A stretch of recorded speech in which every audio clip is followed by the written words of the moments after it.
ನಮಸ್ಕಾರ. ಎನ್ ಆರೋಗ್ಯ ಕಾರ್ಯಕ್ರಮಕ್ಕೆ ಸ್ವಾಗತ. ಇದು Yenepoya deemed to be university ಅರ್ಪಿಸುವಂಥ ಎನ್ ಆರೋಗ್ಯ ಕಾರ್ಯಕ್ರಮ. ಇವತ್ತು ಈ ಒಂದು ಏನೋಪಾಯ ಡೀಮ್ ಟು ಬಿ ಯೂನಿವರ್ಸಿಟಿಯ ವ್ಯಾಪ್ತಿಯಲ್ಲೇ ಇರುವಂಥ ಏನೋಪಾಯ ಪ್ರಕೃತಿ ಚಿಕಿತ್ಸಾ ಮತ್ತು ಯೋಗ ವಿಜ್ಞಾನ ಕಾಲೇಜ್ ಮತ್ತು ಆಸ್ಪತ್ರೆ ಈ ಒಂದು ಸಂಸ್ಥೆಯ ಪ್ರಾಂಶುಪಾಲರಾಗಿರುವಂಥ ಡಾಕ್ಟರ್ ನವೀನ್ GH ಅವರು ನಮ್ಮ ಜೊತೆಗಿದ್ದಾರೆ. ನಾನು ಅವರನ್ನು ಪ್ರೀತಿಯಿಂದ ಈ ಒಂದು ಕಾರ್ಯಕ್ರಮಕ್ಕೆ ಸ್ವಾಗತ ಮಾಡ್ತಿದ್ದೇನೆ. ಡಾಕ್ಟರ್ ನವೀನ್ GH ಅವರು ಈ ಒಂದು ಏನೋಪಾಯ ಸಂಸ್ಥೆಯ ಪ್ರಕೃತಿ ಚಿಕಿತ್ಸಾ ಮತ್ತು ಯೋಗ ವಿಜ್ಞಾನ ಕಾಲೇಜಿನ ಪ್ರಾಂಶುಪಾಲರು, ಜೊತೆಗೆ ಅಲ್ಲಿಯ ವೈದ್ಯಕೀಯ ಅಧೀಕ್ಷಕರು, ಮೆಡಿಕಲ್ ಸೂಪರ್ಡೆಂಟ್ ಆಗಿ ಅವರು ಕಾರ್ಯನಿರ್ವಹಿಸ್ತಾ ಇದ್ದಾರೆ. ತನ್ನ ದೀರ್ಘಕಾಲದ ಒಂದು ಅನುಭವ, ಈ ಒಂದು ಯೋಗ ಮತ್ತು ಪ್ರಕೃತಿ ಚಿಕಿತ್ಸೆಯ ಬಗ್ಗೆ ಇರುವಂಥ ಒಂದು ಅನುಭವದ ಹಿನ್ನೆಲೆಯಲ್ಲಿ ಇವತ್ತು ಅವರು ಕೋವಿಡ್ ಸಂಕಷ್ಟದ ಕಾಲದಲ್ಲಿ ಜನ ಈ ಒಂದು ಎದುರಿಸ್ತಾ ಇರುವಂಥ ಒತ್ತಡ ಇರ್ಬೋದು, ಸಮಸ್ಯೆಗಳು ಇರ್ಬೋದು, ಅದು ಆರೋಗ್ಯ, ಮಾನಸಿಕ ಎಲ್ಲ ವಿಚಾರಗಳ ಬಗ್ಗೆ ನಮಗೆ ಮಾತಾಡಲಿಕ್ಕಿದ್ದಾರೆ. ಅದಕ್ಕಿಂತಲೂ ಮುಖ್ಯವಾಗಿ ಕೋವಿಡ್ ಬಾರದ ರೀತಿಯಲ್ಲಿ ನಾವು ನಮ್ಮ ಆರೋಗ್ಯವನ್ನು ಯಾವ ರೀತಿ ನಾವು ಮುನ್ನೆಚ್ಚರಿಕೆ ವಹಿಸ್ಕೊಳ್ಬೇಕು, ಯಾವ ರೀತಿ ನಮ್ಮ ಆರೋಗ್ಯದ ಸುಸ್ಥಿರತೆಯನ್ನು ಕಾಯ್ದುಕೊಳ್ಳಬೇಕು, ಎಲ್ಲ ವಿಚಾರವಾಗಿ ಇವತ್ತು ನಾವು ಅವರು ಮಾತಾಡಲಿಕ್ಕಿದ್ದಾರೆ.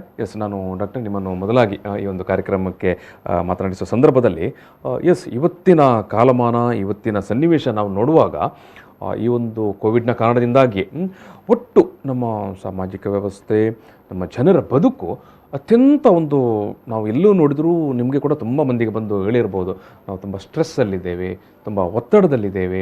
ನೀವು ಪ್ರಕೃತಿ ಮತ್ತು ಈ ಒಂದು ಯೋಗ ಚಿಕಿತ್ಸೆಯ ಮೂಲಕ ಜನರಿಗೆ ಯಾವ ರೀತಿಯ ಒಂದು ಸಲಹೆ ಈ ಸಂದರ್ಭದಲ್ಲಿ, ಇದು ಅತ್ಯಂತ ತುರ್ತು ಸಂದರ್ಭ, ಇದು ಪ್ರತಿ ಮನೆಯಲ್ಲೂ ಇರುವಂಥ ಆತಂಕ, ನೀವು ಏನು ಹೇಳಲಿಕ್ಕೆ ಬಯಸ್ತೀರಿ?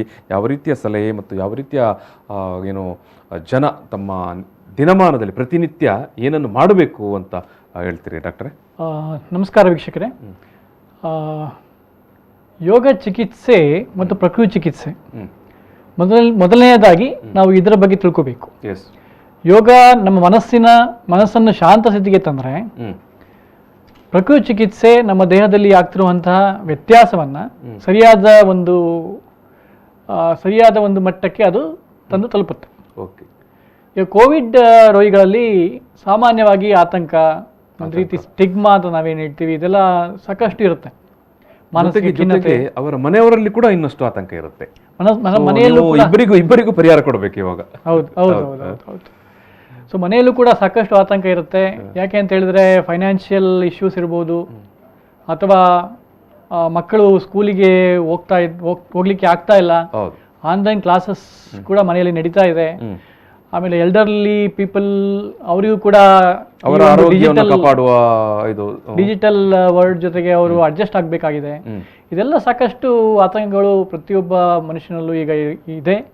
ಕೋವಿಡ್-19 ಏನಿದೆ, ಇದು 2019 ಡಿಸೆಂಬರಲ್ಲಿ ಚೈನಾದಲ್ಲಿ ಶುರುವಾಗಿದ್ದು, ನಂತರ ಭಾರತದಲ್ಲಿ ಇದು ಸಾಕಷ್ಟು ಜಾಸ್ತಿ ಹೆಚ್ಚಾಗಿರುವಂಥದ್ದು, ಜಗತ್ತಿನ ಎಲ್ಲೆಡೆಗೂ ವ್ಯಾಪಿಸಿತ್ತು. ಈಗ ಯೋಗದ ಮೂಲಕ ಯಾವ ರೀತಿ ನಾವು ಈ ಒಂದು ಮಾನಸಿಕ ಖಿನ್ನತೆಯನ್ನು ಕಡಿಮೆ ಮಾಡ್ಬೋದು, ಸೊ ಆತಂಕವನ್ನು ಕಡಿಮೆ ಮಾಡ್ಬೋದು ಅನ್ನೋದ್ರ ಬಗ್ಗೆ ನಾನು ಸ್ವಲ್ಪ ಕೆಲವು ವಿಷಯಗಳನ್ನು ನಿಮಗೆ ತಿಳಿಯಪಡಿಸ್ತೇನೆ. ಯೋಗ ಚಿಕಿತ್ಸೆಯಲ್ಲಿ, ಯೋಗ ಅಂದರೆ ವ್ಯಾಯಾಮ ರೀತಿ ಅಲ್ಲ. ಇಲ್ಲಿ ಆಸನಗಳಿದ್ದಾವೆ, ಪ್ರಾಣಾಯಾಮ ಇದೆ, ಧ್ಯಾನ ಇದೆ, ಯೋಗದ ಕ್ರಿಯೆ ಇದೆ. ನಂತರ ಟ್ರೆಡಿಷನಲ್ ಯೋಗ ಟೆಕ್ಸ್ಟ್, ಕೆಲವೆಲ್ಲ ಪೌರಾಣಿಕವಾದಂತಹ ಕೆಲವೆಲ್ಲ ಯೋಗದ ಒಂದು ಸಾಂಪ್ರದಾಯಿಕವಾಗಿರುವಂತಹ ಕೆಲವು ಬುಕ್ಸ್ಗಳಲ್ಲಿ ಪತಂಜಲಿ ಯೋಗ ಸೂತ್ರಸ್ ಇರ್ಬೋದು, ಯೋಗ ವಶಿಷ್ಠ ಇರ್ಬೋದು, ಭಗವದ್ಗೀತಾ ಕೂಡ ಯೋಗದ ಒಂದು ಪುಸ್ತಕ. ಸೊ ಅದರಲ್ಲಿ ಸಾಕಷ್ಟು ಮನೋದೈಹಿಕ ವಿಷಯದ ಬಗ್ಗೆ ಸಾಕಷ್ಟು ವ್ಯಾಖ್ಯಾನಗಳಿವೆ.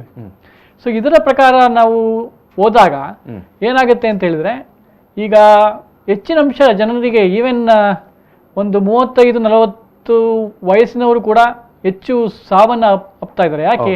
ಮುಖ್ಯ ಕಾರಣ ಅಂತ ಹೇಳಿದ್ರೆ, ಅವರ ಮನಸ್ಸಿನಲ್ಲಿ ಆತಂಕ ಶುರುವಾಗ್ಬಿಡುತ್ತೆ ಕೋವಿಡ್ ಅಟ್ಯಾಕ್ ಆದ ಕೂಡಲೇ. ಕೋವಿಡ್ ಅಟ್ಯಾಕ್ ಆಗೋದು ಸಾಮಾನ್ಯವಾಗಿ ಬರುವಂತಹ ಕೋಲ್ಡ್ ಕೂಡ ಒಂದು ವೈರಸ್, ಆದರೆ ಇದರ ಪ್ರಮಾಣ ಒಂದು ಸ್ವಲ್ಪ ಹೆಚ್ಚು ಅಷ್ಟೇ. ಆದರೆ ರೋಗ ನಿರೋಧಕ ಶಕ್ತಿ ನಮ್ಮಲ್ಲಿ ಜಾಸ್ತಿ ಇದ್ರೆ ಈ ಒಂದು ಕೋವಿಡ್ನ ಪ್ರಮಾಣ ಹೆಚ್ಚು ಇರೋದಿಲ್ಲ. ಹಾಗಾಗಿ ಆತಂಕ ಪಡದೆ ಸದೃಢವಾಗಿ ಧೈರ್ಯದಿಂದ ಈ ಸರಿಯಾದ ರೀತಿಯ ಜೀವನ ಶೈಲಿಯನ್ನ ಕಾಪಾಡಿಕೊಳ್ಳೋದ್ರಿಂದ ಈ ಆತಂಕವನ್ನು ಕಡಿಮೆ ಮಾಡ್ಕೋಬಹುದು. ಈಗ ಡಾಕ್ಟರ್, ಈ ಸರಿಯಾದ ರೀತಿಯ ಜೀವನ ಶೈಲಿ ಅನ್ನೋದನ್ನು ನೀವು ಸ್ವಲ್ಪ ಸ್ಪಷ್ಟಪಡಿಸಬೇಕು. ಯಾವ ರೀತಿ? ಖಂಡಿತವಾಗಿ ಜೀವನ ಶೈಲಿ ಅಂತ ಹೇಳಿದ್ರೆ ಬೆಳಿಗ್ಗೆಯಿಂದ ಸಂಜೆ ತನಕ ಯಾವ ರೀತಿ ನಾವು ವಿವಿಧ ಕೆಲಸಗಳನ್ನು ನಾವು ಮಾಡ್ತೇವೆ, ವ್ಯಾಯಾಮವನ್ನು ಮಾಡ್ತೇವೆ, ಯಾವ ರೀತಿಯ ಆಹಾರವನ್ನು ನಾವು ಸೇವಿಸ್ತೇವೆ, ಯಾವ ರೀತಿ ನಮ್ಮ ಮನಸ್ಸು ಶಾಂತ ಸ್ಥಿತಿಯಲ್ಲಿ ಇಟ್ಕೊಂಡು ನಾವು ಕೆಲಸವನ್ನ ಮಾಡ್ತೇವೆ, ಇದೆಲ್ಲ ತುಂಬಾ ಮುಖ್ಯ. ಇದನ್ನ ನಾವು ಏನ್ ಹೇಳ್ತೀವಿ, ಜೀವನ ಶೈಲಿ. ಹಾಗಾಗಿ ಯೋಗ ಮತ್ತು ಪ್ರಕೃತಿ ಚಿಕಿತ್ಸೆಯಲ್ಲಿ ಜೀವನ ಶೈಲಿಗೆ ನಾವು ತುಂಬಾ ಪ್ರಾಮುಖ್ಯತೆಯನ್ನ ಕೊಟ್ಟಿದ್ದೀವಿ. ಮತ್ತೆ ಇನ್ನೊಂದು ವಿಚಾರ ಅಂತ ಹೇಳಿದ್ರೆ, 100 ಕಾಯಿಲೆಗಳನ್ನು ತೆಗೆದುಕೊಂಡಾಗ 90ರಿಂದ ಹೆಚ್ಚು ಕಾಯಿಲೆಗಳು ಜೀವನ ಶೈಲಿಯ ಮಾರ್ಪಾಟಿನಿಂದ ಆಗುವಂತಹ ಕಾಯಿಲೆಗಳು. ನಾವು ನಮ್ಮ ನ್ಯಾಚುರಲ್ ಆದ ಅದೇನು ಸಹಜವಾದ ಪ್ರಕೃತಿ ದತ್ತವಾದ ಜೀವನ ಶೈಲಿಗಿಂತ ಆ ರೂಟನ್ನು ಬಿಟ್ಟು ಬೇರೆ ದಾರಿಯಲ್ಲಿ ಹೋಗಿರುತ್ತೇವೆ. ಸೊ ಹಾಗಾಗಿ ಒಂದಷ್ಟು ರೋಗ ರುಜಿನ ಕಾಯಿಲೆಗಳು ಬರುತ್ತೆ ಅಂತ ನೀವು ಹೇಳುವಂಥದ್ದು. ಎಸ್, ನೀವು ಹೇಳುವಂಥ ಈ ಜೀವನ ಶೈಲಿಯಲ್ಲೇ ಎಸ್ ಯಾವ ರೀತಿಯ ಅದನ್ನು ಮಾರ್ಪಾಡು ಮಾಡಿಕೊಳ್ಳಬೇಕು? ಖಂಡಿತ. ಈಗ ಆಹಾರವನ್ನು ತೆಗೆದುಕೊಂಡ್ರೆ ಮುಖ್ಯವಾಗಿ ಆಹಾರವೇ ಚಿಕಿತ್ಸೆ ಅಂತ ನಾವು ಹೇಳ್ತೇವೆ. ಹಿಪೋಕ್ರೇಟಸ್ ಕೂಡ ಅವರು ಮಾಡರ್ನ್ ಆಧುನಿಕ ಚಿಕಿತ್ಸಾ ಪದ್ಧತಿಯ ಫಾದರ್ ಅಂತ ಪಿತಾಮಹ ಅಂತ ಹೇಳಿದ್ರು ಕೂಡ ಅವರು ಕೂಡ ಈ ಮಾತನ್ನು ತುಂಬಾ ಸದೃಢತೆಯಿಂದ ಹೇಳಿದ್ರು. Food is medicine, medicine should not become food. ಈಗ ಏನಾಗಿದೆ ಅಂತ ಹೇಳಿದ್ರೆ ಹೆಚ್ಚಿನ ಅಂಶ ಎಲ್ಲರೂ ಮೆಡಿಸಿನ್ ತಗೊಳ್ತಾ ಇದ್ದಾರೆ. ನೀವು ಹೇಳುವಂಥದ್ದು ನಾವು ತಗೊಳ್ಳುವ ಆಹಾರವೇ ಔಷಧಿ, ಆಹಾರವೇ ಔಷಧಿ ಆಗಬೇಕು. ಸೊ ಆಹಾರವನ್ನ ತೆಗೆದುಕೊಂಡಾಗ COVID-19 ಪೇಷಂಟ್ಸ್ಗಳಲ್ಲಿ ಮುಖ್ಯವಾಗಿ ಏನಾಗಿದೆ, ಈಗ ಇದು ಒಂಥರ ಇಮ್ಯುನಿಟಿ ಅನ್ನೋದು ಆಯುಷ್ ಸಿಸ್ಟಮ್ನೇ ಒಂದುಗೂಡಿಸಿರುವಂತಹ ಒಂದು ಅಂಶ. ಯಾಕೆ ಅಂತ ಹೇಳಿದ್ರೆ ಆಯುಷ್ ಪದ್ಧತಿಯಿಂದ ಮುಖ್ಯವಾಗಿ ಯೋಗ ಮತ್ತು ಪ್ರಕೃತಿ ಚಿಕಿತ್ಸೆಯಿಂದ ರೋಗ ನಿರೋಧಕ ಶಕ್ತಿಯನ್ನು ಹೆಚ್ಚು ಮಾಡಲಿಕ್ಕೆ ಸಾಧ್ಯವಾಗುತ್ತೆ. ಅದು ಯಾವುದರಿಂದ ಅಂತ ಹೇಳಿದ್ರೆ, ನಾವು ಕೆಲವೆಲ್ಲ ಹೆಲ್ತಿ ಪ್ರೋಟೀನ್ಸ್, ಈ ಹೆಲ್ತಿ ಫ್ಯಾಟ್ ಅಂತ ತೆಗೆದುಕೊಂಡಾಗ ಅದು ಬಾದಾಮಿ ಇರ್ಬೋದು, ಅಥವಾ ಗೋಡಂಬಿ ಇರ್ಬೋದು, ಅಥವಾ ವಾಲ್ನಟ್ಸ್ ತುಂಬಾನೇ ಮುಖ್ಯವಾದದ್ದು. ಸೊ ಈ ರೀತಿಯ ಕೆಲವು ನಟ್ಸ್ ಅನ್ನ ನಾವು ತೆಗೆದುಕೊಳ್ಬೇಕು. ಕೋಕೋನಟ್ ತುಂಬಾನೇ ಒಳ್ಳೆಯ ಒಂದು ನಟ್, ಅದು ತುಂಬಾ ಒಳ್ಳೆಯದು. ಅದರ ವೈಜ್ಞಾನಿಕ ಕಾರಣ ನಾನು ಕ್ರಮೇಣವಾಗಿ ಹೇಳ್ತೇನೆ. ನಂತರ ಪಲ್ಸಸ್, ಅದರಲ್ಲಿ ಮುಖ್ಯವಾಗಿ ಹೆಸರು ಕಾಳು ಇರ್ಬೋದು ಅಥವಾ ಶೇಂಗಾ ಇರ್ಬೋದು, ಇದೆಲ್ಲ ಇದು ಕೂಡ ತುಂಬಾ ಮುಖ್ಯ. ಯಾಕೆ ಅಂತ ಹೇಳಿದ್ರೆ ಪ್ರತಿಯೊಂದು ನರದ ಒಂದು ಸಂಪರ್ಕ ಏನಿದೆ, ನ್ಯೂರೋ ಟ್ರಾನ್ಸ್ಮಿಟರ್ಸ್ ಅಂತ ಹೇಳ್ತೀವಿ, ಅದೆಲ್ಲ ಪ್ರೋಟೀನ್ ಇಂದ ಮಾರ್ಪಟ್ಟಿರುವಂಥದ್ದು. ಈವನ್ ಹಾರ್ಮೋನ್ಸ್ ಕೂಡ ಪ್ರೋಟೀನ್ ಇಂದ ಮಾರ್ಪಟ್ಟಿರುವಂಥದ್ದು. ಹಾಗಾಗಿ ಹೆಚ್ಚಿನ ರೀತಿಯಲ್ಲಿ ಹೆಲ್ತಿ ಪ್ರೋಟೀನ್ಸ್, ಹೆಚ್ಚಿನ ರೀತಿಯಲ್ಲಿ ಹೆಲ್ತಿ ಫ್ಯಾಟ್ ಅನ್ನು ತೆಗೆದುಕೊಳ್ಳೋದು ಮುಖ್ಯ. ಅದರ ಜೊತೆಗೆ ಕಾರ್ಬೋಹೈಡ್ರೇಟ್ ಅನ್ನ ಆದಷ್ಟು ಕಡಿಮೆ ಮಾಡಬೇಕು. ಪಿಷ್ಟ ಅಂತ ನಾವೇನ್ ಹೇಳ್ತೀವಿ ಅದನ್ನ ಕಡಿಮೆ ಮಾಡಬೇಕು. ನಾವು ನಮ್ಮ ದಿನಚರಿಯ ಯಾವೆಲ್ಲ ಊಟೋಪಚಾರಗಳಲ್ಲಿ ಕಾರ್ಬೋಹೈಡ್ರೇಟ್ ಜಾಸ್ತಿ ಇದೆ? ಖಂಡಿತವಾಗಿ ಮುಖ್ಯವಾಗಿ ಸಕ್ಕರೆ ಮತ್ತು ಬೆಲ್ಲವನ್ನ ನ್ಯಾಚುರೋಪತಿ ನಮ್ಮ ಚಿಕಿತ್ಸೆಯಲ್ಲಿ ನಾವು ಯೂಸ್ ಮಾಡೋದಿಲ್ಲ. ಆಸ್ಪತ್ರೆಗಳಲ್ಲಾಗ್ಲಿ ಅಥವಾ ಸಿಹಿ, ಹೌದು, ಅದರಲ್ಲಿ ಸಿಂಪಲ್ ಕಾರ್ಬೋಹೈಡ್ರೇಟ್ಸ್, ಅದರಲ್ಲೂ ಕೂಡ 2 ರೀತಿಯ ಭಾಗಗಳಿದಾವೆ. ಒಂದು ಸಿಂಪಲ್ ಕಾರ್ಬೋಹೈಡ್ರೇಟ್, ಇನ್ನೊಂದು ಕಾಂಪ್ಲೆಕ್ಸ್ ಕಾರ್ಬೋಹೈಡ್ರೇಟ್ಸ್. ಡಾಕ್ಟ್ರೇ, ಕರಾವಳಿ ಭಾಗದಲ್ಲಿ ಬಹುತೇಕ ಮನೆಗಳಲ್ಲಿ ಅಕ್ಕಿ ಊಟ ಮಾಡುವಂಥದ್ದು. ಸೊ ಅದರ ಬಗ್ಗೆ ಖಂಡಿತವಾಗಿ ಅದರ ಕಾರ್ಬೋಹೈಡ್ರೇಟ್ ಅಂಶದ ಬಗ್ಗೆ ಏನು ಹೇಳ್ತೀರಿ ನೀವು? ಖಂಡಿತವಾಗಿ ಅದರಲ್ಲಿ ಮುಖ್ಯವಾಗಿ ಕರಾವಳಿ ಭಾಗದಲ್ಲಿ ಇಂದಿನ ಕಾಲದಲ್ಲಿ ಅವ್ರು ಏನ್ ಮಾಡ್ತಿದ್ರು, ಸಂಜೆ ಏನ್ ಕುಕ್ ಮಾಡಿರ್ತೀವಿ, ಬೇಯಿಸಿರ್ತೀವಿ ಅನ್ನ, ಅದನ್ನ ನೀರಿನಲ್ಲಿ ಹಾಕಿ ಬೆಳಿಗ್ಗೆ ಅವರು ಮೊಸರನ್ನ ಮಿಶ್ರಣ ಮಾಡಿ ತಿಂತಾ ಇದ್ರು. ಅದರಿಂದ ಏನಾಗ್ತದೆ ಅಂತ ಹೇಳಿದ್ರೆ ಹೆಲ್ತಿ ಬ್ಯಾಕ್ಟೀರಿಯಾ ಅದು ಫಾರ್ಮ್ ಆಗುತ್ತೆ. ಅದರಿಂದ ಏನಾಗುತ್ತೆ, ನಮ್ಮ ಕೆರಳಿನ ಒಂದು ಪ್ರವೃತ್ತಿ ಹೆಚ್ಚಾಗುತ್ತೆ. ಪ್ರಕೃತಿ ಚಿಕಿತ್ಸೆ ಪ್ರಕಾರ ಮತ್ತು ಯೋಗದ ಪ್ರಕಾರ ಕಾಯಿಲೆಗೆ ಮುಖ್ಯ ಕಾರಣ ಮಲಬದ್ಧತೆ ಅಥವಾ ಅಜೀರ್ಣ. ನಂತರ ಯೋಗದ ಪ್ರಕಾರ ಮುಖ್ಯ ಕಾರಣ ಮಾನಸಿಕ ಒತ್ತಡ. ಸೊ ಈ ಎರಡನ್ನ ನಾವು ನಿಭಾಯಿಸಲಿಕ್ಕೆ ಸಾಧ್ಯವಾಗುತ್ತೆ. ಸೊ ಹಾಗಾಗಿ ಯಾವ ರೀತಿ ಪ್ರಾಚೀನವಾಗಿ ನಾವು ಊಟವನ್ನು ಮಾಡ್ತಾ ಇದ್ದೀವೋ ಅದೇ ರೀತಿ ನಾವು ಉಪಯೋಗ ಮಾಡೋದು ತುಂಬಾ ಮುಖ್ಯ. ಅದರ ಜೊತೆಗೆ ನಾವು ಈಗ ಸೇವಿಸ್ತಿರುವಂತಹ ಅನ್ನ ಏನಿದೆ ಅದು ತುಂಬಾ ಪಾಲಿಶ್ ಆಗ್ಬಿಟ್ಟಿದೆ. ಮೊದಲೇ ಏನು ಊಟ ಮಾಡ್ತಾ ಇದ್ರು, ಅನ್ಪಾಲಿಶ್ ರೈಸ್ ಯೂಸ್ ಮಾಡ್ತಾ ಇದ್ರು, ಸೆಮಿ ಪಾಲಿಶ್ ಯೂಸ್ ಮಾಡ್ತಾ ಇದ್ರು. ಆದ್ರೆ ಅದು ಕೂಡ ನಮ್ಮ ಆರೋಗ್ಯದ ಸ್ಥಿತಿಯನ್ನು ಹೆಚ್ಚು ಮಾಡುತ್ತೆ. ಅದಕ್ಕಿಂತ ಹೆಚ್ಚು ಒಳ್ಳೇದು ಅಂತ ಹೇಳಿದ್ರೆ ನಾವು ಮಿಲ್ಲೆಟ್ಸ್ ಅನ್ನ ಯೂಸ್ ಮಾಡುವಂಥದ್ದು, ಅಥವಾ ರಾಗಿ ಮಿಲ್ಲೆಟ್ಸ್ ಅಂತ ಹೇಳಿದ್ರೆ ನಿಮಗೆ ಸಿರಿಧಾನ್ಯಗಳು. ಸೊ ಇದನ್ನ ನಾವು ಹೆಚ್ಚು ಬಳಸುವಂಥದ್ದು ತುಂಬಾ ಮುಖ್ಯ. ಎಸ್ ಡಾಕ್ಟರ್, ನಾವು ಒಂದು ಸಣ್ಣ ಒಂದು ಬ್ರೇಕ್ ತಗೊಳ್ಳುವ.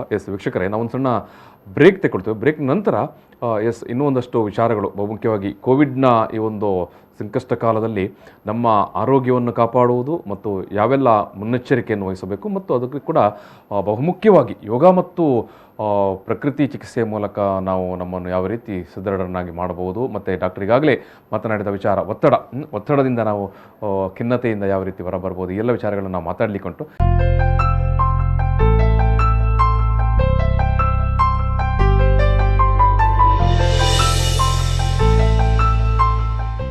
ಏನೋಪಾಯ ಸಂಸ್ಥೆಯ ಯೋಗ ಮತ್ತು ಪ್ರಕೃತಿ ಚಿಕಿತ್ಸಾ ಮಹಾವಿದ್ಯಾಲಯದ ಪ್ರಾಂಶುಪಾಲರು, ಜೊತೆಗೆ ಅಲ್ಲಿಯ ಮೆಡಿಕಲ್ ಸೂಪರ್ಡೆಂಟ್ ಅಂದರೆ ವೈದ್ಯಕೀಯ ಅಧೀಕ್ಷಕರು ಆಗಿರುವಂಥ ಡಾಕ್ಟರ್ ನವೀನ್ GH ಅವರು ನಮ್ಮ ಜೊತೆಗಿದ್ದಾರೆ. ಅವರು ಈಗಾಗಲೇ ಈ ಒಂದು ಕೋವಿಡ್ ಸಂದರ್ಭದಲ್ಲಿ, ಇವತ್ತಿನ ಈ ಒಂದು ಸಂಕಷ್ಟ ಕಾಲದಲ್ಲಿ ಜನರಿಗೆ ಒಂದು ಯೋಗ ಮತ್ತು ಪ್ರಕೃತಿ ಚಿಕಿತ್ಸೆಯ ಹಿನ್ನೆಲೆಯಲ್ಲಿ ಧೈರ್ಯ ತುಂಬುವಂಥ ಮತ್ತು ಅವರ ಮನಸ್ಥೈರ್ಯವನ್ನು ವೃದ್ಧಿ ಮಾಡುವಂಥ, ಜೊತೆಗೆ ಜನ ಎದುರಿಸ್ತಾ ಇರುವಂಥ ಒತ್ತಡ, ಆತಂಕ, ಇದರಿಂದ ಹೊರಗೆ ಬರುವ ನಿಟ್ಟಿನಲ್ಲಿ ಯೋಗ ಮತ್ತು ಪ್ರಕೃತಿ ಚಿಕಿತ್ಸೆ ಯಾವ ರೀತಿಯಲ್ಲಿ ನೆರವಿಗೆ ಬರುತ್ತೆ ಮತ್ತು ಯಾವ ರೀತಿಯ ಜೀವನ ಶೈಲಿಯನ್ನು ರೂಪಿಸಿಕೊಳ್ಳಬೇಕು ಅನ್ನೋ ಬಗ್ಗೆ ಅವರು ಮಾತಾಡ್ತಾ ಇದ್ದಾರೆ.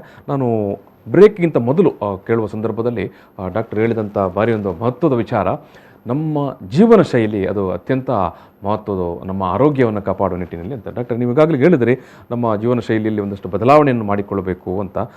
ಅದರ ಬಗ್ಗೆ ನೀವು ಮತ್ತಷ್ಟು ಸ್ವಲ್ಪ ವಿವರವನ್ನು ಕೊಡಬೇಕು. ಖಂಡಿತವಾಗಿ. ಆಹಾರದ ಬಗ್ಗೆ ನಾನು ಕೆಲವು ಮುಖ್ಯವಾದ ಅಂಶವನ್ನು ನಿಮ್ಮೊಂದಿಗೆ ಹಂಚ್ಕೊಂಡಿದ್ದೇನೆ. ಹೌದು. ಇದರ ಜೊತೆಗೆ ಯಾವ ರೀತಿಯ ಬ್ರೇಕ್ಫಾಸ್ಟ್, ಬೆಳಿಗ್ಗೆ ತಿಂಡಿ ಯಾವ ರೀತಿ ಇರಬೇಕು, ಮಧ್ಯಾಹ್ನ ಊಟ ಯಾವ ರೀತಿ ಇರಬೇಕು, ರಾತ್ರಿ ಊಟ ಯಾವ ರೀತಿ ಇರಬೇಕು ಅನ್ನೋದು ತುಂಬ ಮುಖ್ಯ. ಈಗ ಬೆಳಿಗ್ಗೆ ತಿಂಡಿಯನ್ನು ಯಾವ ಟೈಮಲ್ಲಿಂದ ಸ್ಟಾರ್ಟ್ ಮಾಡುವ? ಹೌದೌದು, ಖಂಡಿತ. ಯಾವ ಟೈಮ್ ಅಂತ ಹೇಳಿದ್ರೆ ಬೆಳಿಗ್ಗೆ ಅದರಲ್ಲೂ ಕೂಡ ಎರಡು ರೀತಿ ನಾವು ಯೋಚನೆ ಮಾಡಬೇಕಾಗತ್ತೆ. ಒಂದು ವೈಜ್ಞಾನಿಕವಾಗಿ ದೃಢಪಟ್ಟಿರುವಂಥದ್ದು ಇಂಟರ್ಮಿಟೆಂಟ್ ಫಾಸ್ಟಿಂಗ್. ಇಂಟರ್ಮಿಟೆಂಟ್ ಫಾಸ್ಟಿಂಗ್ ಅಂತ ಹೇಳಿದ್ರೆ ಒಂದು ಟೈಮ್ ಪೀರಿಯಡ್ ಅಲ್ಲಿ ಮಾತ್ರ ನಾವು ಊಟವನ್ನು ಮಾಡಬೇಕು. ಅಂದ್ರೆ ಬೆಳಿಗ್ಗೆ ನಾವು ಒಂದು 10 ಗಂಟೆಗೆ ಊಟ ಮಾಡಿದ್ರೆ ಸಂಜೆ 6 ಗಂಟೆ ಒಳಗೆ ನಾವು ಊಟವನ್ನು ಮುಗಿಸ್ಬೇಕು. ಮತ್ತೆ 6 ಗಂಟೆಯಿಂದ ಬೆಳಿಗ್ಗೆ 10 ಗಂಟೆ ತನಕ ಏನು ತಗೊಳ್ಳಿಕ್ಕಿಲ್ಲ, ನೀರನ್ನು ಮಾತ್ರ ತೆಗೆದುಕೊಳ್ಳುವಂಥದ್ದು.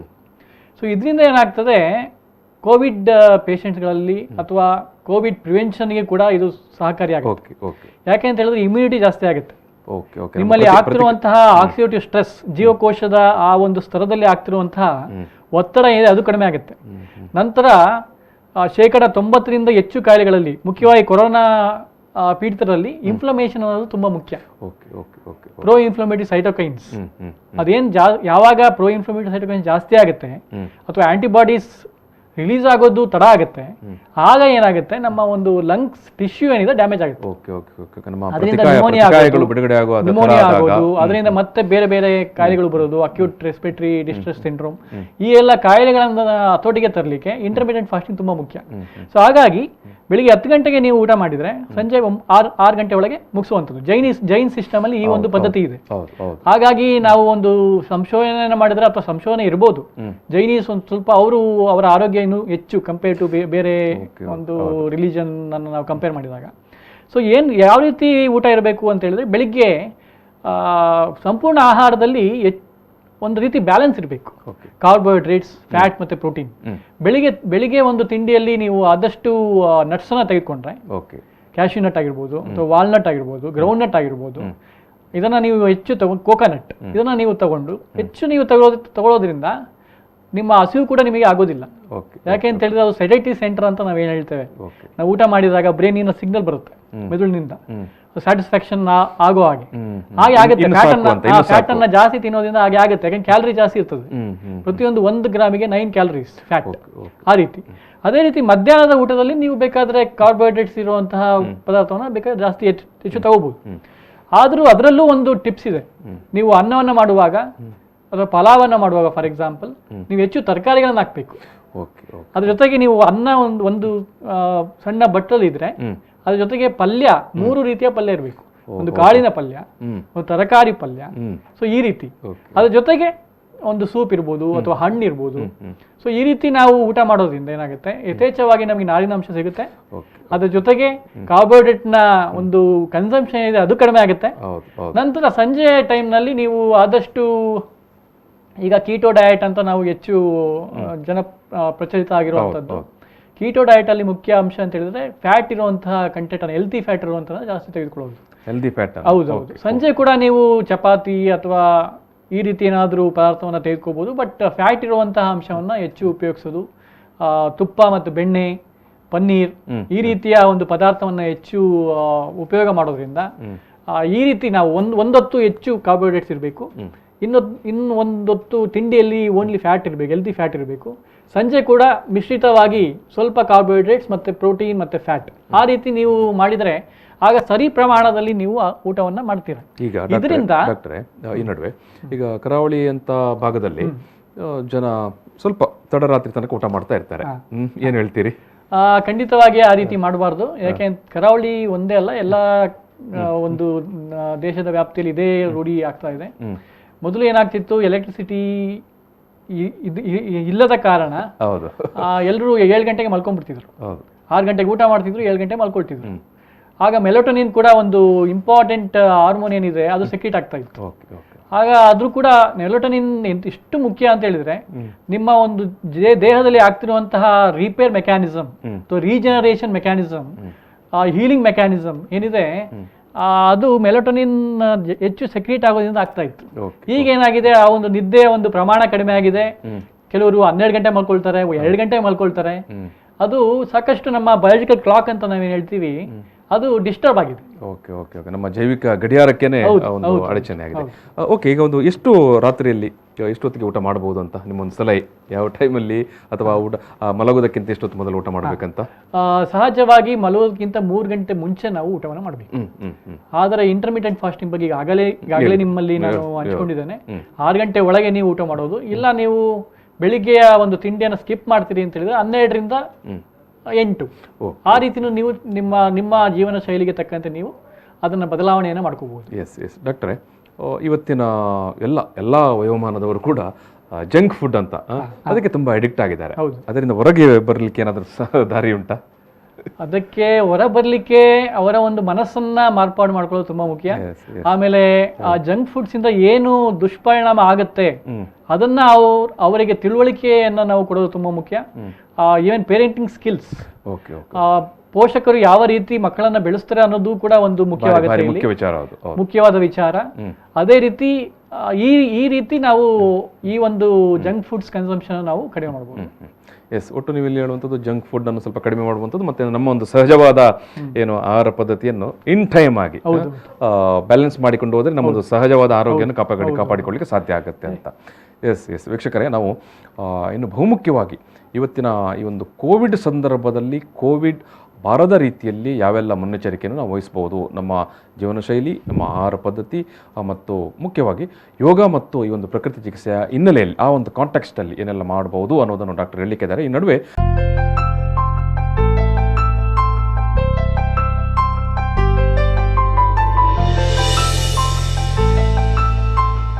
ಈ ಸಂದರ್ಭದಲ್ಲಿ ಈ ಒಂದು ಸಂಸ್ಥೆಯ ವ್ಯಾಪ್ತಿಯಲ್ಲಿರುವಂಥ ಏನೋಪಾಯ ಯೋಗ ಮತ್ತು ಪ್ರಕೃತಿ ಚಿಕಿತ್ಸಾ ಮಹಾವಿದ್ಯಾಲಯದ ಪ್ರಾಂಶುಪಾಲರು ಜೊತೆಗೆ ಈ ಒಂದು ಆಸ್ಪತ್ರೆಯ ಮುಖ್ಯ ಅಧೀಕ್ಷಕರು ಅಂದರೆ ಮೆಡಿಕಲ್ ಸೂಪರಿಂಟೆಂಡೆಂಟ್ ಆಗಿರುವಂಥ ಡಾಕ್ಟರ್ ನವೀನ್ GH ಅವರ ಜೊತೆಗಿದ್ದಾರೆ. ಅವರು ಕೋವಿಡ್ ಸಂದರ್ಭದಲ್ಲಿ ಜನ ಅಂದರೆ ನಾವು ವಹಿಸಿಕೊಳ್ಳಬೇಕಾದ ಮುನ್ನೆಚ್ಚರಿಕೆ ಮತ್ತು ಯಾವ ರೀತಿಯಿಂದ ನಾವು ನಮ್ಮ ಯೋಗ ಅಥವಾ ನಮ್ಮ ಜೀವನ ಶೈಲಿಯನ್ನು ಬದಲಾಯಿಸಿಕೊಂಡ್ರೆ ನಾವು ಈ ಒಂದು ದುರಿತ ಕಾಲದಲ್ಲಿ, ಈ ಒಂದು ಸಂಕಷ್ಟದ ಕಾಲದಲ್ಲಿ ನಮ್ಮ ಆರೋಗ್ಯವನ್ನು ಕಾಪಾಡಿಕೊಳ್ಬೋದು ಅನ್ನೋ ಬಗ್ಗೆ ಮಾತಾಡ್ತಾ ಇದ್ದಾರೆ. ಸೊ ಡಾಕ್ಟರ್, ನೀವು ಈಗಾಗಲೇ ಒಂದು ಸಹಜ ಆರೋಗ್ಯ ಅಥವಾ ಒಂದು ಸಹಜವಾದ ಊಟೋಪಚಾರದ ಬಗ್ಗೆ ನೀವು ಮಾತಾಡಿದಿರಿ. ಇವತ್ತಿನ ಈ ಒಂದು ಸಂಕಷ್ಟ ಕಾಲದಲ್ಲಿ ಎಲ್ಲ ಮನೆಯ ಸಮಸ್ಯೆನೇ ಕೋವಿಡ್ ಸಂದರ್ಭದಲ್ಲಿ ಯಾವ ರೀತಿ ಜನ ತಮ್ಮ ಆರೋಗ್ಯವನ್ನು ಕಾಪಾಡಿಕಬೇಕು, ಯಾವ ರೀತಿಯ ಮುನ್ನೆಚ್ಚರಿಕೆಯನ್ನು ವಹಿಸಬೇಕು ಅಂತ ಏನು ಹೇಳ್ತೀರಿ ಸರ್? ಖಂಡಿತವಾಗಿ ಆಹಾರದ ಬಗ್ಗೆ ಕೆಲವು ಅಂಶ ನಿಮಗೆ ಹೇಳಿದ್ದೇನೆ. ಹೌದು, ಅದರ ಜೊತೆಗೆ ತರಕಾರಿಗಳು ಅಲ್ಲಿ ಮುಖ್ಯವಾಗಿ ಈರುಳ್ಳಿ, ನಂತರ ಬ್ರೋಕೋಲಿ, ಇದನ್ನ ನೀವು ಹೆಚ್ಚು ಉಪಯೋಗಿಸಬೇಕಾಗುತ್ತೆ. ಓಕೆ. ಹಣ್ಣುಗಳಲ್ಲಿ ಸಿಟ್ರಸ್ ಫ್ರೂಟ್ಸ್ ಅಂದ್ರೆ ನಿಂಬೆ ಇರ್ಬೋದು, ಕಿತ್ತಳೆ ಇರ್ಬೋದು, ಸೀಬೆ ಹಣ್ಣು, ಇದು ಕೂಡ ನಿಮ್ಮ ಒಂದು ವೈರಸ್ ನೊಂದಿಗೆ ಫೈಟ್ ಮಾಡಲಿಕ್ಕೆ ತುಂಬ ಹೆಲ್ಪ್ ಆಗುತ್ತೆ. ನಂತರ ನೀವು ಸ್ಪೈಸಸ್, ಇಂಡಿಯನ್ ಸ್ಪೈಸಸ್ ತುಂಬ ಉಪಯೋಗ ಇರುವಂಥದ್ದು ಈ ಒಂದು ಕಾಯಿಲೆಯಲ್ಲಿ. ಅದರಲ್ಲಿ ಮುಖ್ಯವಾಗಿ ಬೆಳ್ಳುಳ್ಳಿ, ನಂತರ ಅರಿಶಿನ ಇರ್ಬೋದು, ಅಥವಾ ಪೆಪ್ಪರ್, ಕಾಳು ಮೆಣಸು ಅಂತ ಏನು ಹೇಳ್ತೀವಿ ಅದು, ದಾಲ್ಚಿನ್ನಿ, ತುಳಸಿ, ಮತ್ತು ಅರ್ಬ್ಸನ್ನು ತೆಗೆದುಕೊಂಡಾಗ ತುಳಸಿ, ಮತ್ತು ಜ್ಯೇಷ್ಠ ಮಧು, ಲಿಕೋರೈಸ್ ಅಂತ ಹೇಳ್ತೀವಿ, ಇದು ನೀಮ್ ಬೇವಿನ ಎಲೆ. ಓಕೆ. ಈ ಸ್ಪೈಸಸ್ ಮತ್ತು ಗಿಡಮೂಲಿಕೆಯನ್ನು ನೀವು ಮನೆಯಲ್ಲಿ ಉಪಯೋಗ ಮಾಡುವಂಥದ್ದು. ಸಾಮಾನ್ಯವಾಗಿ ನಾವು ಕಷಾಯವನ್ನು ಮಾಡೋದು ತುಂಬ ಮುಖ್ಯ. ಕಷಾಯವನ್ನು ದಿನನಿತ್ಯವಾಗಿ 2 ಬಾರಿ ಊಟಕ್ಕಿಂತ ಮುಂಚೆ ಕಷಾಯವನ್ನು ತೆಗೆದುಕೊಳ್ಳುವಂಥದ್ದು. ಈ ಎಲ್ಲ ಇಂಗ್ರೀಡಿಯೆಂಟ್ಸ್, ಶುಂಠಿ, ಅರಿಶಿನ, ಬೆಳ್ಳುಳ್ಳಿ, ಒಣಶುಂಠಿ ಮತ್ತು ತುಳಸಿ ಇದನ್ನೆಲ್ಲ ಹಾಕಿಬಿಟ್ಟು ಒಂದು ಲೀಟರ್ ನೀರಿಗೆ ಒಂದು ಚಮಚ ಇದೆಲ್ಲ ಹಾಕಿ ಅದನ್ನು ನಾವು 1 ಲೀಟರನ್ನು 1/4 ಲೀಟರ್ಗೆ ಇಳಿಸ್ಬಿಟ್ಟು ಅದನ್ನು ನಾವು 50 ml ಪ್ರಮಾಣದಲ್ಲಿ ಬೆಳಿಗ್ಗೆ ತಿಂಡಿಗಿಂತ ಮುಂಚೆ, ರಾತ್ರಿ ಊಟಕ್ಕಿಂತ ಮುಂಚೆ ತೆಗೆದುಕೊಳ್ಳೋದು ನಿಮ್ಮ ಇಮ್ಯುನಿಟಿಯನ್ನು ಜಾಸ್ತಿ ಮಾಡುತ್ತೆ. ಈಗ ಕೆಲವರಿಗೆ ಈ ರೀತಿ ಏನು ನಾವು ಕಳೆದ ಬಾರಿ ತುಂಬ ನೋಡಿದ್ದೆವು, ಜನ ಎಲ್ಲ ವಾಟ್ಸಪ್ ನೋಡಿ ಏನು ಕಷಾಯ ಮಾಡಿ ಕುಡಿಯುವಂಥದ್ದೆಲ್ಲ ಇತ್ತು. ನಂತರ ಅವರಿಗೆ ಗ್ಯಾಸ್ಟ್ರಿಕ್ ಇದು ಸಮಸ್ಯೆ ಬಂದು ಹೇಳಿಕೊಂಡಿತ್ತು. ಯಾಕೆ ಬಂತು ಡಾಕ್ಟರ್, ಏನಾಯ್ತು? ಖಂಡಿತ ಇಲ್ಲೇನಾಗ್ತದೆ, ಈಗ ಮನಸ್ಸು ಶಾಂತ ರೀತಿಯಲ್ಲಿ ಇಲ್ಲ ಅಂತ ಹೇಳಿದ್ರು ಕೂಡ ಗ್ಯಾಸ್ಟ್ರೈಟಿಸ್ ಆಗುವಂಥದ್ದು ಉಂಟು. ಓಕೆ. ಅದ್ರ ಜೊತೆಗೆ ಈ ರೀತಿ ಕಷಾಯವನ್ನು ತೆಗೆದುಕೊಳ್ಳೋದ್ರಿಂದ ಅದರಿಂದ ಕೂಡ ಗ್ಯಾಸ್ಟ್ರೈಟಿಸ್ ಆಗೋ ಚಾನ್ಸ್ ಇರುತ್ತೆ. ಆದರೆ ಅವರೇನಾದರೂ ಹೆಲ್ದಿ ಬ್ಯಾಕ್ಟೀರಿಯಾ, ಈಗಾಗಲೇ ಹೇಳಿರೋ ಹಾಗೆ ಮೊಸರು, ರಾತ್ರಿ ಅನ್ನವನ್ನು ಮಾಡಿ ನೀರನ್ನ ಬೆರೆಸಿ ಬೆಳಿಗ್ಗೆ ತಿನ್ನೋದ್ರಿಂದ ಪ್ರೋಬ್ಯಾಟಿಕ್ಸ್ ಹೆಚ್ಚಿಗೆ ಹೆಲ್ತಿ ಬ್ಯಾಕ್ಟೀರಿಯಾ ಜಾಸ್ತಿ ಪ್ರೊಡ್ಯೂಸ್ ಆಗುತ್ತೆ. ಅದನ್ನ ತಗೊಳ್ಳೋದ್ರಿಂದ ಒಂದು ಗ್ಯಾಸ್ಟ್ರೈಟಿಸ್ನ ಪ್ರಾಬ್ಲಮ್ ನಾವು ಸಾಲ್ವ್ ಮಾಡ್ಬೋದು. ಈ ಒಂದು ಕಡೆ ನೀವು ಕಷಾಯನ ತೆಗೆದುಕೊಳ್ತೀರಾ, ಇನ್ನೊಂದು ಕಡೆ ಪ್ರೋಬಯೋಟಿಕ್ಸ್ ಈ ರೀತಿಯ ಒಂದು ಜೀವನ ಶೈಲಿ, ಮೊಸರು, ಮಜ್ಜಿಗೆ ಈ ರೀತಿ ತೆಗೆರೋದ್ರಿಂದ ಅದು ಬ್ಯಾಲೆನ್ಸ್ ಆಗುತ್ತೆ. ಅದೇ ನೀವು ವಯಸ್ಸಾಗಿರೋ ಅಂಥವ್ರು, ಆಲ್ರೆಡಿ ಅವರು ಬ್ಲಡ್ ಗ್ರೂಪ್ ಓ ಇದ್ರೆ ಅವರಲ್ಲಿ ಗ್ಯಾಸ್ಟ್ರೈಟಿಸ್ ಆಗುವಂಥ ಪ್ರಮಾಣ ಜಾಸ್ತಿ. ಸೊ ಹಾಗೆ ಅವರು ಒಂದು ಸ್ವಲ್ಪ ಇದನ್ನೆಲ್ಲ ಗಮನದಲ್ಲಿಟ್ಕೊಂಡು ತಜ್ಞ ನ್ಯಾಚುರೋಪತಿ ಮತ್ತು ಯೋಗ ವೈದ್ಯರನ್ನ ಸಂಪರ್ಕದಲ್ಲಿ ಇರೋದ್ರಿಂದ ಇದನ್ನು ನಾವು ಬಗೆಹರಿಸ್ಕೋಬಹುದು. ಬೇರೆ ಏನೆಲ್ಲ ನೀವು ಚಿಕಿತ್ಸಾ ಕ್ರಮಗಳನ್ನು ಅಳವಡಿಸ್ಕೊಳ್ತೀರಿ? ಖಂಡಿತ. ಈಗ ಮುಖ್ಯವಾಗಿ ಸನ್ಬಾತ್ ಅನ್ನೋದು ತುಂಬ ಮುಖ್ಯ. ಯಾಕೆ ಅಂತ ಹೇಳಿದ್ರೆ ವೈಟಮಿನ್ ಡಿ ನಮಗೆ ನ್ಯಾಚುರಲ್ ಆಗಿ ಸ್ವಾಭಾವಿಕ ನೈಸರ್ಗಿಕವಾಗಿ ನಮಗೆ ಸಿಗುತ್ತೆ. ವೈಟಮಿನ್ ಡಿ ಏನ್ ಮಾಡುತ್ತೆ ಅಂತ ಹೇಳಿದ್ರೆ ಸೂರ್ಯನ ಬೆಳಕಿನ, ಹೌದು, ಅದರಲ್ಲಿ ಮುಖ್ಯವಾಗಿ ಡಿಫೆನ್ಸಿನ್ಸ್ ಅಂತ ಇದೆ, ಕೆಲವೆಲ್ಲ ಮುಖ್ಯವಾದ ಅಂಶ. ಅದೇನ್ ಮಾಡುತ್ತೆ, ನಮ್ಮ ಒಂದು ಇನ್ಫ್ಲಮೇಷನ್, ಈಗಾಗಲೇ ನಾನು ಹೇಳಿರೋ ಹಾಗೆ ಉರಿಯೂತ, ಅದು ಒಂದು ಮುಖ್ಯವಾದ ಕಾರಣ ಕೋವಿಡ್ ಸಮಸ್ಯೆಗೆ, ಅಥವಾ ನಮ್ಮ ಎಪಿಥೀಲಿಯಂ, ಲಂಗ್ ಎಪಿಥೀಲಿಯಂ ಏನಿದೆ ಅದನ್ನ ಡ್ಯಾಮೇಜ್ ಮಾಡಲಿಕ್ಕೆ. ಅದು ಏನಾದರೂ ಪ್ರೊಲಾಂಗ್ಡ್ ಇನ್ಫ್ಲಮೇಷನ್ ಇದ್ರೆ, ಇನ್ಫ್ಲಮೇಷನ್ ಕೂಡ ಒಳ್ಳೇದೇ, ನ್ಯಾಚುರೋಪತಿ ಪ್ರಕಾರ ಅದ್ರ ಬಗ್ಗೆ ನಾವು ಓದಿದ್ದೇವೆ, ತಿಳ್ಕೊಂಡಿದ್ದೇವೆ, ಈಗ ಸಾಕಷ್ಟು ವೈಜ್ಞಾನಿಕ ಪುರಾವೆಗಳಿದಾವೆ. ಆದ್ರೆ ಇನ್ಫ್ಲಮೇಷನ್ ಆಗಬೇಕು. ಫಾರ್ ಎಕ್ಸಾಂಪಲ್, ಒಂದು ನಿಮಗೆ ಗಾಯ ಆದ್ರೆ ಆಗ ಅದು ಹೀಲ್ ಆಗಬೇಕು, ಆಗ ಒಂದು ಇನ್ಫ್ಲಮೇಟರಿ ಚೇಂಜಸ್ ಆ ಒಂದು ಜಾಗದಲ್ಲಿ ಆಗ್ತದೆ. ಆದ್ರೆ ಇನ್ಫ್ಲಮೇಷನ್ ಜಾಸ್ತಿ ಆದಾಗ, ಇಮ್ಯುನಿಟಿ ಯಾವಾಗ ಕಾಂಪ್ರಮೈಸ್ ಆಗುತ್ತೆ, ಹೆಚ್ಚು ನಮ್ಮ ಬಾಡಿ ಆ ಒಂದು ವೈರಸ್ ಅನ್ನ ಹೊರ ಹಾಕ್ಲಿಕ್ಕೆ ಜಾಸ್ತಿ ಶ್ರಮಿಸುತ್ತೆ, ಆಗ ಇನ್ಫ್ಲಮೇಷನ್ ಜಾಸ್ತಿ ಆಗ್ತದೆ. ಅಂದ್ರೆ ಉಷ್ಣತೆ ಜಾಸ್ತಿ ಆಗುತ್ತೆ, ಅಥವಾ ಜ್ವರ ಅಂತ ನಾವು ಹೇಳ್ತೇವೆ. ಜ್ವರ ಕೂಡ ಹೇಳ್ಬೋದು, ಬಟ್ ಉರಿಯೂತ ಅದೊಂದು ಆ ಒಂದು ಜಾಗದಲ್ಲಿ ಆಗ್ತಿರುವಂತಹ ಚೇಂಜಸ್, ಅದು ಜಾಸ್ತಿ ಆದಾಗ ಏನಾಗುತ್ತೆ, ಈ ಲಂಗ್ಸ್ ಅಲ್ಲಿ ಡ್ಯಾಮೇಜ್ ಆಗೋದುಂಟು. ಸೊ ಹಾಗಾಗಿ ಇದನ್ನ ನಾವು ಕಂಟ್ರೋಲ್ ಮಾಡಲಿಕ್ಕೆ ಸಾಕಷ್ಟು ಚಿಕಿತ್ಸಾ ಪದ್ಧತಿಗಳು ನಮ್ಮಲ್ಲಿ ಲಭ್ಯ ಇದೆ. ಈಗ ಡಾಕ್ಟ್ರೇ, ಇದಕ್ಕೆ ಸಂಬಂಧಪಟ್ಟ ಹಾಗೆ ನಾವು ಈಗ ಆರಂಭದಲ್ಲಿ ಕೂಡ ಮಾತಾಡಿದೆವು, ಒತ್ತಡದಿಂದ ಜನರನ್ನು ಹೊರಗೆ ತರಬೇಕಾಗಿದೆ. ಅದು ಮಕ್ಕಳಿದ್ದಾರೆ, ಪೋಷಕರಿದ್ದಾರೆ, ಇನ್ನು ವಯಸ್ಕರಿದ್ದಾರೆ. ಯೋಗ ಮತ್ತು ಪ್ರಕೃತಿ ಚಿಕಿತ್ಸೆಯ ಮೂಲಕ ಈಗ ನೀವು ಜೀವನ ಶೈಲಿಯನ್ನು ಹೇಳಿದರೆ ಅದರ ಆಚೆಗೆ ಬೇರೆ ಏನೆಲ್ಲ ಅವರು ಯೋಗಾಸನ ಮಾಡುವಂಥದ್ದ ಏನು ಮಾಡಬಹುದು? ಮತ್ತೆ ಇನ್ನೊಂದು ಕಡೆ ಟೂ ಮಚ್ ಆಗಿ ಇವತ್ತು ಗ್ಯಾಜೆಟ್ಗೆ ಡಿಪೆಂಡ್ ಆಗಿಬಿಟ್ಟಿದ್ದಾರೆ, ಯಾವ ರೀತಿ ಅವರಿಗೆ ಮಾರ್ಗದರ್ಶನ ಕೊಡ್ತೀರಿ? ಸಾಮಾನ್ಯವಾಗಿ ನಾವು ಯೋಚನೆ ಮಾಡೋದಾದರೆ, ಈಗ ಏನು ಮಾಡ್ತಾರೆ, ಚಿಕ್ಕ ಮಕ್ಕಳು ಅವ್ರು ಊಟ ಮಾಡೋದಿಲ್ಲ ಅಂತೇಳಿ ಟಿ ವಿಯನ್ನು ತೋರಿಸೋದು, ವಿಡಿಯೋನ ತೋರಿಸೋದು, ಇದೆಲ್ಲ ತುಂಬ ತಪ್ಪಾದ ಒಂದು ಪೇರೆಂಟಿಂಗ್ ಸ್ಕಿಲ್ಸ್. ಅದು ಇಲ್ಲ ಅಂತ ಹೇಳಿದ್ರೆ ಇವ್ರು ಊಟ ಮಾಡೋದಿಲ್ಲ ಮಕ್ಕಳು. ಹೌದು. ಸೊ ಹಾಗಾಗಿ ಇದನ್ನೆಲ್ಲ ನಾವು ಆದಷ್ಟು ಕಡಿಮೆ ಮಾಡಬೇಕು. ಈಗ ಅನಿವಾರ್ಯತೆ ಕಾರಣದಿಂದ ಕ್ಲಾಸ್ ಕೂಡ ಆನ್ಲೈನ್ ಆಗ್ತಿರೋದ್ರಿಂದ ನಾವು ಹೆಚ್ಚು ಪ್ರೆಷರ್ ಹಾಕ್ಲಿಕ್ಕೆ ಆಗೋದಿಲ್ಲ ಮಕ್ಕಳ ಮೇಲೆ. ಆದರೆ ಕಂಪ್ಯೂಟರ್ ಯೂಸ್ ಮಾಡಿದ ಮೇಲೆ ಕಣ್ಣಿನ ವ್ಯಾಯಾಮವನ್ನು ಮಾಡೋದು, ಯೋಗದ ಒಂದು ಮೆಡಿಟೇಷನ್ ಮಾಡೋದು, ಡೀಪ್ ಬ್ರೀದಿಂಗ್, ಉಸಿರಾಟದ ಪ್ರಕ್ರಿಯೆನ ಮಾಡೋದು, ಅದರಿಂದ ಏನಾಗುತ್ತೆ, ಮತ್ತೆ ನಿಮ್ಮ ಕಣ್ಣಿನ ಒಂದು ಒತ್ತಡ ಕಡಿಮೆ ಆಗುತ್ತೆ, ಮತ್ತು ಮಾನಸಿಕ ಒಂದು ಸದೃಢತೆ ಬರುತ್ತೆ, ಶಾಂತತೆ ನಿಮ್ಮ ಮನಸ್ಸಿನಲ್ಲಿ ಆವರಿಸ್ಕೊಳ್ಳುತ್ತೆ. ಯೋಗದ ಮೂಲಕ ನಾವು ಏನು ಮಾಡ್ಬೋದು, ಈ ಒತ್ತಡವನ್ನು ಕಡಿಮೆ ಮಾಡಲಿಕ್ಕೆ, ಅದು ಕೋವಿಡ್ ಪೇಷಂಟ್ಸ್ ಪ್ರಿವೆನ್ಷನ್ ಆಸ್ಪೆಕ್ಟ್ ಆಗಿ ಅಥವಾ ಕೋವಿಡ್ ಬಂದ ಮೇಲೆ ಮಾಡುವಂಥದ್ದು. ಮುಖ್ಯವಾಗಿ ಯೋಗದ ಆಸನಗಳಲ್ಲಿ ಕೆಲವು ಆಸನಗಳು ನಮ್ಮ ಲಂಗ್ ಫಂಕ್ಷನ್ ಅನ್ನ ಹೆಚ್ಚು ಮಾಡುತ್ತೆ, ಶ್ವಾಸಕೋಶದ ಕಾರ್ಯಪ್ರವೃತ್ತಿನ ಹೆಚ್ಚು ಮಾಡುತ್ತೆ. ಫಾರ್ ಎಕ್ಸಾಂಪಲ್, ಭುಜಂಗಾಸನ ಇರ್ಬೋದು, ಅರ್ಧ ಚಕ್ರಾಸನ ಇರ್ಬೋದು, ಅಥವಾ ಸೇತು ಬಂಧಾಸನ ಇರ್ಬೋದು. ಓಕೆ, ಸೊ ಈ ರೀತಿಯ ಒಂದು ಆಸನಗಳನ್ನು ಮಾಡೋದು. ನಂತರ ಪ್ರಾಣಾಯಾಮವನ್ನು ತೆಗೆದುಕೊಂಡಾಗ ಮುಖ್ಯವಾಗಿ ನಾಡಿ ಶುದ್ಧಿ ಪ್ರಾಣಾಯಾಮ, ಅದು ಏನು ಮಾಡುತ್ತೆ, ನಿಮ್ಮ ನರ ಮಂಡಲ ಏನಿದೆ ಅದನ್ನು ಸಮತೋಲನ ಸ್ಥಿತಿಗೆ ತರಲಿಕ್ಕೆ ಪ್ರಯತ್ನ ಮಾಡುತ್ತೆ. ನಂತರ ಭ್ರಾಮರಿ ಪ್ರಾಣಾಯಾಮ, ಭ್ರಾಮರಿ ಪ್ರಾಣಾಯಾಮವನ್ನು ಮಾಡೋದ್ರಿಂದ ನಮ್ಮ ದೇಹದಲ್ಲಿ ನೈಟ್ರಿಕ್ ಆಕ್ಸೈಡ್ ಅಂಶ ಏನಿದೆ ಅದು ಜಾಸ್ತಿ ಆಗುತ್ತೆ. ನೈಟ್ರಿಕ್ ಆಕ್ಸೈಡ್ ಏನು, ಇದು ಆಂಟಿ ಇನ್ಫ್ಲಮೇಟರಿ. ಹೇಗೆ ನಾನು ಮತ್ತೆ ಹೇಳೋದಾದ್ರೆ ಇನ್ಫ್ಲಮೇಷನ್ ಮುಖ್ಯವಾದ ಕಾರಣ ಪ್ರೊಲಾಂಗ್ಡ್ ಇನ್ಫ್ಲಮೇಷನ್. ಈ ಒಂದು ಇನ್ಫ್ಲಮೇಷನ್ ಅನ್ನು ಕಡಿಮೆ ಮಾಡಲಿಕ್ಕೆ ನೈಟ್ರಿಕ್ ಆಕ್ಸೈಡ್ ತುಂಬಾ ಮುಖ್ಯವಾದದ್ದು. ಅದರ ಜೊತೆಗೆ ಭಸ್ತ್ರಿಕಾ ಕಪಾಲಭಾತಿ, ಇದು ಉಸಿರಾಟದ ಕ್ರಿಯೆಗಳು, ಅದು ಕೂಡ ನಮ್ಮ ಲಂಗ್ಸ್ನ ಒಂದು ಫಂಕ್ಷನ್ ಅನ್ನು ಹೆಚ್ಚು ಮಾಡುತ್ತೆ. ಇಲ್ಲಿ ಏನಾಗುತ್ತೆ, ಮುಖ್ಯವಾಗಿ ನಿಮೋನಿಯಾ ಆದಾಗ ಅವರಿಗೆ ಆ ಒಂದು ಲಂಗ್ ಎಪಿಥೀಲಿಯಲ್ ಡ್ಯಾಮೇಜ್ ಆಗಿರುತ್ತೆ. ಮತ್ತು ಅಲ್ವಿಯೋಲಾರ್ ಎಕ್ಸ್ಚೇಂಜ್, ಗ್ಯಾಸಿಯಸ್ ಎಕ್ಸ್ಚೇಂಜ್, ಅಲ್ವಿಯೋಲೈ ಲೆವೆಲಲ್ಲಿ ಆ ಗ್ಯಾಸಿಯಸ್ ಎಕ್ಸ್ಚೇಂಜ್ ಏನಾಗುತ್ತೆ, ಕಾರ್ಬನ್ ಡೈಆಕ್ಸೈಡ್ ಮತ್ತು ಆಕ್ಸಿಜನ್ ಅದು ಕೂಡ ಇಂಪೇರ್ ಆಗುತ್ತೆ. ಅಲ್ಲಿ ಒಂದು ರೀತಿಯ ಊತ ಶುರುವಾಗ್ತದೆ. ಸೊ ಅದನ್ನೆಲ್ಲ ಕಡಿಮೆ ಮಾಡಲಿಕ್ಕೆ ಈ ರೀತಿಯ ಒಂದು ಉಸಿರಾಟದ ಕ್ರಿಯೆ ತುಂಬ ಮುಖ್ಯ. ಧ್ಯಾನ ಕೂಡ ತುಂಬ ಮುಖ್ಯ. ಅದರಿಂದ ನಮ್ಮ ಮಾನಸಿಕ ಒತ್ತಡವನ್ನು, ಆತಂಕವನ್ನು, ಮಾನಸಿಕ ಖಿನ್ನತೆ ಏನು ಉಂಟಾಗುತ್ತೆ ಕೋವಿಡ್ ಅಟ್ಯಾಕ್ ಆದಮೇಲೆ ಅದನ್ನು ಕಡಿಮೆ ಮಾಡಲಿಕ್ಕೆ ಹೆಲ್ಪ್ ಆಗುತ್ತೆ. ಎಸ್ ನಿಮ್ಮ ಈಗ ಯೊನಪಯ ಯೋಗ ಮತ್ತು ಪ್ರಕೃತಿ ಏನು ಚಿಕಿತ್ಸಾ ಆಸ್ಪತ್ರೆ ಏನಿದೆ ಅದರಲ್ಲಿ ನೀವೀಗ ಏನೇನು ಸೌಲಭ್ಯಗಳನ್ನು ಕೊಡ್ತಾ ಇದ್ದೀರಿ? ಖಂಡಿತವಾಗಿ ಈಗ ಕೋವಿಡ್ ಪೇಷಂಟ್ಸ್ ದಕ್ಷಿಣ ಕನ್ನಡದ ಏನು ಆಯುಷ್ ಇಲಾಖೆ ಇದೆ ತುಂಬ ಪ್ರೊಆಕ್ಟಿವ್ ಆಗಿ ಕೆಲಸ ಮಾಡ್ತಾ ಇದೆ. ಓಕೆ, ಈಗ ನಮ್ಮ ಆಸ್ಪತ್ರೆ ಕೂಡ ಅವರ ಒಂದು ಅಧೀನದಲ್ಲಿದೆ. ಈಗ ಕೋವಿಡ್ ಪೇಷಂಟ್ಸ್ಗಳಲ್ಲಿ ಅವರು ನಮಗೆ ಕೋವಿಡ್ ಪೇಷಂಟ್ಸ್ನ ಒಂದು ಲಿಸ್ಟನ್ನು ನಮಗೆ ಕಳಿಸ್ತಾರೆ. ನಾವು ಆನ್ಲೈನ್ ಕನ್ಸಲ್ಟೇಷನ್, ಅದರಲ್ಲಿ ಅವರ ಒಂದು ಫೋನ್ ಮಾಡಿಬಿಟ್ಟು ಅಥವಾ ಆನ್ಲೈನ್ ಕನ್ಸಲ್ಟೇಷನ್ ನಾವು ಮಾಡ್ತೇವೆ. ಅದರಲ್ಲಿ ಆಹಾರ ಪದ್ಧತಿಯ ಬಗ್ಗೆ ಮತ್ತು ಬೇರೆ ಬೇರೆ ಪ್ರಕೃತಿ ಚಿಕಿತ್ಸೆ ಮತ್ತು ಯೋಗ ಚಿಕಿತ್ಸೆಯ ಬಗ್ಗೆ ಅವರಿಗೆ ಮಾರ್ಗದರ್ಶನ ಕೊಡುವಂಥದ್ದು. ಈಗಾಗಲೇ 1000ಕ್ಕಿಂತ ಹೆಚ್ಚು ಪೇಷಂಟ್ಸನ್ನು ನಾವು ಈ ರೀತಿ ಕನ್ಸಲ್ಟೇಷನ್ ಮಾಡಿದ್ದೇವೆ. ನಂತರ ಇಂಟರ್ನ್ಯಾಷನಲ್ ಯೋಗ ಡೇ ಕೂಡ ಆದಷ್ಟು ಜಲ್ದಿ ಬರ್ತಾ ಇದೆ. ಅದರ ಅಂಗವಾಗಿ ನಾವು ಬರೋ 14ರಿಂದ 15 ದಿವಸ 2 ಹೊತ್ತು ಅಂದ್ರೆ ಬೆಳಿಗ್ಗೆ 12ರಿಂದ 12:30 ಯೋಗಾಭ್ಯಾಸ ಇರುತ್ತೆ. ಅದು ಕೋವಿಡ್ಗೆ ಸ್ಪೆಸಿಫಿಕ್ ಆಗಿ ಇರುವಂತಹ ಯೋಗಾಭ್ಯಾಸ. ಈಗ ನಾನು ಹೇಳಿರೋ ಹಾಗೆ ಅದೇ ರೀತಿಯ ಒಂದು ಪ್ರಾಕ್ಟೀಸ್ ಇರುತ್ತೆ. ನಂತರ 4ರಿಂದ 4:30 ಒಂದು ಯೋಗಾಭ್ಯಾಸವನ್ನು ನಾವು ಇಟ್ಕೊಂಡಿದ್ದೇವೆ. ಅದು ಆನ್ಲೈನಲ್ಲಿ ಪೇಷಂಟ್ಸ್ಗೆ ಸಿಗುವಂಥದ್ದು, ಇದು ಫ್ರೀ ಆಗಿ ಎಲ್ರಿಗೂ ಸಿಗುವಂಥದ್ದು.